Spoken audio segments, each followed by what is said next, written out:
Cyambere cyo umwuga wa filmmaking and TV production ni umwuga nakuze nkunda bitewe n'uburyo ugaragaza creativity umuntu afite.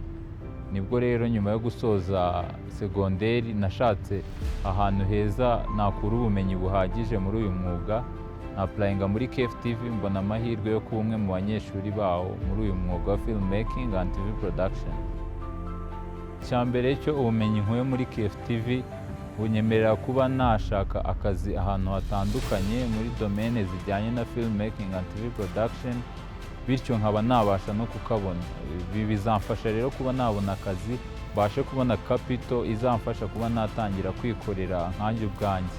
Ariko intego nyamukuru mfite nuko nazaba umwe muri rwiyemezamirimo u Rwanda ruzaba rufite muri uyu mwuga wa filmmaking and TV production, bityo nkazabasha no gutanga akazi kuri bagenzi banjye.